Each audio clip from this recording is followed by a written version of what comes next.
बीता हफ्ता अगर कुल मिलाकर के देखें तो असमंजस वाला हफ्ता ही कहा जा सकता है। गिरावट थोड़ी थमी, लेकिन नई चाल शुरू हुई या नहीं, ये अभी पक्का नहीं दिख रहा है। और गिरावट थमी तो ठीक है, जो आपको हफ्ते के बीच में बने लो दिखे, हफ्ते के अंतिम दिनों में वो लो नहीं टूटते हुए दिखे, लेकिन क्या अभी भी ये भरोसा किया जा सकता है कि उसके नीचे नहीं जाना है? क्या एक फाइनल बॉटम जैसा बना हुआ दिख रहा है या नहीं दिख रहा है? ये सब समझाएंगे सोमेश कुमार, बाजार विश्लेषक हमारे साथ जुड़ चुके हैं। बहुत स्वागत है आपका। बताइए, असमंजस कितना खत्म हुआ, कितना बचा हुआ है? जी देखिए, कुछ खत्म नहीं हुआ है। असमंजस जैसा था वैसा ही बना हुआ है, लेकिन इस सब के बीच में हमें एक लॉजिकल अप्रोच लेके चलना होगा। कैसा है, करीब-करीब 4 से 5 डेटा पॉइंट हैं जो समझने के हैं। पहला डेटा पॉइंट ये है कि डाउ जोन्स 42,000 के ऊपर भी निकल गया है, तो वहाँ पे स्ट्रेंथ बनी हुई है, जो हम डाउ जोन्स से मेज़र कर रहे थे। दूसरी चीज़ क्या है, हमारे यहाँ मिड कैप में स्ट्रेंथ वापस आ गई है। ऐसा नहीं है कि नया हाई बनने वाला सिचुएशन आ गया है, बट एट लीस्ट जो डेटा बना है उसमें स्ट्रेंथ आ गई। रिलेटिवली थर्ड डेटा पॉइंट ये है कि स्मॉल कैप में भी स्ट्रेंथ आ गई है, लेकिन मिड कैप जितनी नहीं आई है। साथ में ये भी मानना पड़ेगा कि ट्रेलिंग रहता है, ट्रेल करता है मिड कैप को, तो बाद में इसमें भी स्ट्रेंथ आ जाएगी। नेक्स्ट डेटा पॉइंट ये है कि बैंक निफ्टी जस्ट रेजिस्टेंस पे स्ट्रगल कर रहा है, तो चांसेस है कि ये भी निकलने की कोशिश करे। तो इन सब 4-5 डेटा पॉइंट में जो हमें लॉजिकल लगता है वो फिर यही लगता है कि जब तक निफ्टी 24,800 के नीचे क्लोज ना हो या इंट्राडे 24,700 के नीचे नहीं चली जाए। आई थिंक एक लॉजिकल लॉन्ग जो लास्ट टाइम हमारा डिस्कशन हुआ था, वो लॉजिकल लॉन्ग बन सकता है, लेकिन उतना ही ज़रूरी है 24,800 के नीचे के क्लोज को रिस्पेक्ट करना और मार्केट से बाहर हो जाना। बाकी इससे ज़्यादा और कोई लॉजिकल डिसीजन लिया नहीं जा सकता है। अगर ये शेक ऑफ इन नेचर था, तो शेक ऑफ खत्म हो गया। लेकिन अगर रिजल्ट ड्रिवन कुछ आगे आने वाला है, जैसे टीसीएस के रिजल्ट से बहुत सैटिस्फैक्शन तो नहीं, तो इस तरह का कोई अगर और भी आगे डिसअपॉइंटमेंट होती है, तो हमारे यहाँ वो डिसअपॉइंटमेंट ज़्यादा हावी होगी, बिकॉज़ हमारे यहाँ अब और कोई मेजर ट्रिगर नहीं है। फॉर एग्ज़ाम्पल यूएस में अभी भी इलेक्शन का मेजर ट्रिगर है, लेकिन हमारे यहाँ कोई रिजल्ट के अलावा और मेजर ट्रिगर नहीं बचा है।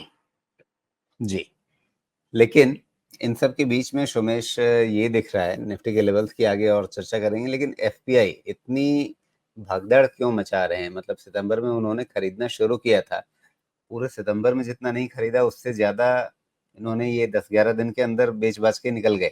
58,700 करोड़ रुपए के आसपास। क्या चल रहा है ये? देखिए, माने ना माने थोड़ा बहुत चाइना के स्टिमुलस के कारण डाइवर्जन तो हुआ है। ये बात कोई भी फंड मैनेजर एग्री करने को रेडी नहीं है कि इंडिया रिलेटेड फ्लो यहाँ से मूव हो जाएगा, लेकिन फिर इसका भी जवाब होना चाहिए कि जो ये फ्लो आउटफ्लो है, वो हुआ क्यों है? क्योंकि इस बीच में एक कोई मेजर ग्लोबल इवेंट जो कि इमर्जिंग मार्केट में हमें परेशान करे, कोई और मेजर ग्लोबल इवेंट इंडिया के लिए नेगेटिव मुझे नहीं दिखता, apart from the fact that China ने स्टिमुलस बहुत बड़ा दिया है। तो एक राउंड का जितना निकलना था, या मान लेते हैं कि नया फ्लो भी नहीं आया होगा, वो चीज़ चूँकि चाइना अंडर वैल्यूड थी और मैंने शॉर्ट टर्म में पेयर ट्रेड चाइना के फेवर में बहुत पहले बोला है आप लोगों को। तो मेरा तो अंदाज़ा यही है कि उसके अलावा मुझे कोई और लॉजिकल रीज़न दिखता नहीं है। लेकिन किसी भी फंड मैनेजर के मुँह से मैं ये नहीं सुन रहा कि इमर्जिंग मार्केट के कोई भी फ्लो चाइना की तरफ चले जाएँगे, हमारे यहाँ से निकल के चले जाएँगे। तो अगर ऐसा है, तो फिर एफआईआईज़ के फंड आउटफ्लो का और क्या जस्टिफिकेशन है? मेरे पास तो और कुछ नहीं है। हालाँकि ये भी उतना ही मुझे लगता है कि शायद अब वो जो होना था 1 राउंड का हो गया। क्यों? क्योंकि मुझे जहाँ तक याद है, शंघाई मैंने 3400 के आस-पास स्ट्रगल करने की बात की थी, जहाँ तक मेरी रीडिंग थी। अगर शंघाई का 3500-400 के आस-पास का स्ट्रगल शुरू हो गया है, हाँ, करेक्ट वही लेवल है। 3400 के ऊपर शंघाई टिक तो नहीं पा रहा है। लेकिन यहाँ पे भी क्या है कि शंघाई के पास एक बाय डिप्स का सिचुएशन बन गया है, व्हिच मीन्स 3175 के आसपास के नीचे अगर शंघाई क्लोज नहीं होता है, तो वहाँ पे फिर से रिन्यूड बाइंग आएगी। और मेरा अंदाजा ऐसा है कि जिस तरह की बाइंग है चाइना में, ये इसको ऑल टाइम हाई देगा। भले ही उसमें 2 साल लगे, लेकिन पहले भी ऑन रिकॉर्ड मैं इस चीज़ को कह चुका हूँ, अभी भी ऑन रिकॉर्ड मैं कह रहा हूँ। ये मूव नॉर्मल मूव नहीं लगता मुझे। बॉटम फॉर्मेशन हो गया है और अगर इस तरह के स्टिमुलस कोई भी कंट्री लेके आती है, फॉर एग्जांपल आप इसको रिलेट कर लें इवन इज़राइल वॉर से, उससे भी रिलेट करके देखिए, एक बारी किसी ने शुरू किया तो उसको कंक्लूजन तक लेके जाएगा ही जाएगा। अब चाइना ने एक तरह से ये अपना समझ लीजिए इकोनॉमिक वॉर शुरू किया है, अपने कंट्री में स्टिमुलस को देना शुरू किया है और चाइना की करीब 25-30% इकोनॉमी आपकी ड्राइव होती है रियल एस्टेट से। तो अब उसको ठीक किए बगैर रुकेगा नहीं, क्यों? अगर यहाँ पे रुक जाता है चाइना तो उसने जो पैसे खर्च किए हैं वो भी डूब जाएँगे, पहले तो जो डूब ही रहे थे। ये चीज़ मुझे नहीं लगता कि अब बिना कंक्लूसिव लेके जाए हुए चाइना रुकने रुकने वाला है। एंड देयरफॉर मेरा अंदाज़ा ऐसा है कि China is ready to hit all time high, maybe it takes 2 years, ये हो सकता है इसकी पॉसिबिलिटी। एंड देयरफॉर इंडिया को जो रिलेटिव डिसएडवांटेज है वो रहेगा, वो टुकड़ों-टुकड़ों में आता रहेगा, वो हमें तंग करता रहेगा। अब हमारे पास एफआईआई आउटफ्लो का मेरे पास इसके अलावा और कोई जवाब नहीं है और मुझे लगता है कि ये एक लॉजिकल रीज़न जो मुझे सामने दिखता है। जी। तो इसका मतलब ये है कि शंघाई का फ़ायदा मतलब सेंसेक्स निफ्टी का नुकसान। कुछ हद तक ज़रूर है बिकॉज़ अभी हमारा प्रीमियम वैल्यूएशन चल रहा है और उनका डिस्काउंट पे वैल्यूएशन चल रहा है, तो हम रिलेटिव डिसएडवांटेज पे एट दिस जंक्चर ज़रूर है। जी। तो क्या वो सारी थ्योरी जो चाइना प्लस वन या चाइना से हटकर कहीं और, ये सारी चीज़ें क्या अब रिवर्स हो जाएँगी? नहीं, short term to medium term जो कि आप 1 साल का बकेट रख लीजिए, 1 से डेढ़ साल के बकेट में हम रिलेटिव डिसएडवांटेज पे रहेंगे and that is purely because of the valuation difference and purely because of the liquidity measures taken in China. लेकिन जैसे ही ये चीज़ खत्म होगी, स्ट्रक्चरल बेसिस पे इंडिया बहुत ही अच्छी तरह से पॉइज्ड है। स्ट्रक्चरल बेसिस पे हमारे को किसी भी तरह से कोई भी दिक्कत नहीं होनी है। तो आप एक बार ये रिलेटिव डिसएडवांटेज मान लेते हैं कि अभी 3,500 का शंघाई है। ये चीज़ हो सकता है कि जब 4,500-5,000 हो जाए, 6,000 ना भी हो, तो भी 4,500-5,000 हो जाए, तो फिर से हमारा रिलेटिव स्ट्रक्चरल एडवांटेज हमारे फ़ेवर में आएगा ही आएगा बिकॉज़ चाइना पे स्ट्रक्चरली कोई भी इकोनॉमी भरोसा करने को रेडी नहीं होगी, एज़ गुड एज़ रशिया कभी अब यूएस पे भरोसा भरोसा करने को रेडी नहीं होगा कि उसके रिज़र्व वहाँ पे फ्रीज़ नहीं किए जाएँगे। सिमिलरली चाइना पे कोई भी ग्लोबल इकोनॉमी भरोसा करने को मुझे नहीं लगता कि रेडी होगी। उनके अपने बिज़नेसमैन भरोसा नहीं कर सकते। अलीबाबा भरोसा कर सकता है क्या? कोई नहीं भरोसा कर सकता। तो स्ट्रक्चरली चाइना पे कोई भरोसा नहीं करेगा, लेकिन पैसा बनाना है ना, फंड मैनेजर को क्या है, उनको फंड एलोकेट करना है और अपने इन्वेस्टर्स को यील्ड देना है। अभी वो फेवरेबल है, वहाँ पैसा बनाएँगे, बट स्ट्रक्चरल नुकसान हमें नहीं होगा। जी। लेकिन जहाँ पर जाकर के आप अब नई फैक्ट्री लगाना नहीं चाहते, जहाँ पर आप नया बिज़नेस देना नहीं चाहते, वहाँ जाकर के आप नया पैसा लगाने का भरोसा कैसे जुटाएँगे?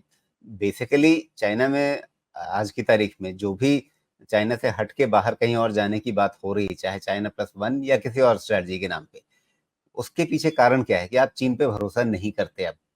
तो जहाँ पे भरोसा नहीं करते, वहाँ पर आप ले जाकर के पैसा लगाएँगे। नहीं, कोई इंडस्ट्री में पैसा नहीं लगाएँगे राजू जी। अगर आप हिस्टोरिकल अप्रोच देखेंगे तो कोई भी ग्रोइंग इकोनॉमी जो होती है, जहाँ पे पर कैपिटा कंजम्पशन या पर कैपिटा इनकम बढ़ता है, वहाँ पे देखा ये गया है कि कंजम्पशन तो बढ़ता है, लेकिन सबसे ज़्यादा इन्वेस्टमेंट या सबसे ज़्यादा एलोकेशन रियल एस्टेट में जाता है और चाइना की पूरी इकोनॉमी रियल एस्टेट पे ड्राइव होती है। इसलिए यहाँ से अगर पैसा मूव होगा तो कोई मुझे नहीं लगता कि मैन्युफैक्चरिंग इंडस्ट्री वहाँ लगाने जा रहा है, एक वहाँ के तो अपने लोग इन्वेस्टर नहीं लगाएँगे। एक किसी बड़े ग्लोबल इन्वेस्टर के मन में, किसी बड़े ग्लोबल फंड मैनेजर के मन में क्या ये डर नहीं होगा कि जो काम अमेरिका ने रूस के साथ किया, सारे फंड फ्रीज कर लिए, किसी दिन दुनिया में तनातनी ज़्यादा बढ़ गई, चीन वाले बोलेंगे हमारे पास दुनिया भर के जितने लोग आए हैं, उन्होंने जो पैसा लगाया है, मतलब डॉलर लगाया है, वो सब हमने जब्त करके रख लिया। ये नहीं हो सकता क्या? नहीं होगा, कारण क्या है? यूएस के ट्रेज़री में सबसे ज़्यादा इन्वेस्टमेंट खुद चाइना का है। अगर आप इधर से ब्लॉक करेंगे तो उधर से आप भी ब्लॉक कर दिए जाएँगे। तो जितना आसान दिखता है वो रशिया के साथ हो सकता है, चाइना के साथ उतना आसान नहीं रहेगा because China $17 trillion dollar economy है, रशिया नहीं है। तो जो अभी रशिया के साथ हुआ, क्या यूएस वो गेम चाइना के साथ कर सकेगा? नहीं कर सकेगा। कारण और भी हैं, बिकॉज़ चाइना ने अपना गोल्ड रिज़र्व भी बढ़ाया है, यूएस पे डिपेंडेंसी कम की है, लेकिन इतना भी कम नहीं हुआ है, अभी तक उसके ट्रेज़री में इन्वेस्टमेंट बहुत रहेंगे। तो चाइना फ्रीज़ करेगा तो भैया यूएस नहीं कर देगा। तो फिर टिट फॉर टैट हो जाएगा, इसलिए ये मेजर इतना आसान नहीं होगा। जी। या दूसरे तरीके से देख लीजिए, मान लीजिए चाइना का रिजर्व अमेरिका ने फ्रीज कर लिया और चीन ने उसका रिटेलिएशन किया, बदला किया, कि भाई हमारे यहाँ जो दुनिया भर के ग्लोबल इन्वेस्टर्स का पैसा है वो हम रख रहे हैं फिर, क्योंकि चीन ने हमारा पैसा रख लिया है, अमेरिका ने हमारा पैसा रख लिया है, तो पैसा तो इन्वेस्टर का फंसेगा ना फिर वहां पे।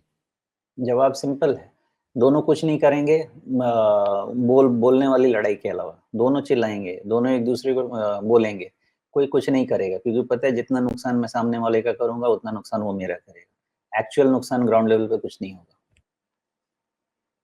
जी। चलिए, तो ये कुल मिलाकर के जो स्थितियां हमारे सामने हैं, और एक बड़ा प्रश्न कि एफबीआई अचानक से इतनी बड़ी बिकवाली क्यों कर रहे हैं, तो उसके बारे में हमने समझने की कोशिश की, और उसका मोटा-मोटा लबोलुआब ये है, सारांश ये है कि अभी कुछ समय तक हम नुकसान में रहेंगे। हमारे यहाँ से शायद धन निकल कर के उधर जाएगा, लेकिन ये बहुत लंबे समय तक ये खेल नहीं चलेगा, और अभी जितना होना था उसका बड़ा हिस्सा काफ़ी हद तक हो चुका है। क्या ये सार संक्षेप ठीक है, सोमेश? बिल्कुल, बिल्कुल। शॉर्ट टर्म एडवांटेज चाइना के फेवर में है, स्ट्रक्चरल एडवांटेज इंडिया के फेवर में। हाँ, लेकिन जो 10-11 दिनों के अंदर ये 58,000 करोड़ रुपए निकल गए, इस तरह से, इस रफ्तार से अभी और आगे नहीं चलेगा। दिशा वही रहेगी, लेकिन काफ़ी हद तक ये मामला शांत होने की तरफ जाएगा। बिल्कुल, क्योंकि अब शंघाई 2500 पे नहीं है ना, अब 3500 पे है। तो जी। ऑलरेडी आप समझे वहाँ से 2500 पॉइंट का मूव, मतलब करीब-करीब 40% का मूवमेंट हो गया ना। अगर मैं सही कैलकुलेट कर रहा हूँ, तो 40% मूवमेंट के बाद जो आपका कंपाउंडिंग है, जो सीएजीआर है, वो उतना बेनिफिशियल नहीं रह जाएगा, इसलिए इतना रैपिड नहीं होगा आउटफ्लो। जी। लेकिन खड़ी दीवार कहीं की भी हो, चाहे चीन की ही वो खड़ी दीवार क्यों ना हो, जब वहाँ से लुढ़कते हैं तो ऐसे ही लुढ़कते हैं। मतलब ये पैटर्न्स जो हैं, वो कोई इंडेक्स हो, कोई शेयर हो, जहाँ भी आप खड़ी दीवार पे कोई दूसरे पीछे-पीछे चढ़ने की कोशिश करेंगे, वो बाद में लुढ़केंगे। ये क्या एक बार फिर साबित नहीं होती है बात? बिल्कुल साबित होती है राजीव जी, इसलिए मैंने 3000 3400 मार्क माय वर्ड्स, जितने भी इंटरव्यू आपके साथ मैंने दिए हैं, मैंने सबको कॉशन किया है कि 3400 के आसपास ये गेम होगा ही होगा, चाइना नहीं सस्टेन कर सकता, बिकॉज़ मैथमेटिक्स है ना। अल्टीमेटली ये क्या ड्राइव कर रहा है? अल्टीमेटली आरओआई ड्राइव कर रहा है, और वहाँ से मूव होने के बाद 3400-500 के आसपास का आरओआई उतना फेवर में नहीं रहेगा। चलेगा, चाइना मार्केट चलेगा, लेकिन बिना कूल ऑफ हुए चलना मुश्किल है, और शायद वो कूल ऑफ हो भी गया, बिकॉज़ 3100, 150, 175 इससे ज़्यादा कोई कूल ऑफ होगा भी नहीं। ना चले अलग बात है, कंसोलिडेशन होना चाहिए। जी। बिल्कुल, एक गैप बना हुआ है उसी के आसपास, तो क्या गैप को भरने की कोशिश करेगा या छोड़ के भाग जाएगा? अभी मुझे लगता तो नहीं है कि भरने की कोशिश करेगा, क्योंकि भरने की कोशिश करने गया, तो फिर गया। क्योंकि गैप भरने जी। गया तो फिर ये 3000 के नीचे भी चला जाएगा, जो ओके। जाके सेटल होगा वहाँ पे। आज का डेटा क्योंकि जो मेरे पास है, उसमें ये नहीं जाना चाहिए, 3150 के नीचे नहीं जाना चाहिए। गया तो फिर गैप भी भरेगा, 3000 के आसपास जाके फिर कंसोलिडेट भी करेगा, और तभी इसका फिर नया लेग बनेगा, उसके पहले फिर नया लेग बनेगा नहीं। या तो नया लेग यहीं से बनना है, या 3000 के पास जाके बनेगा।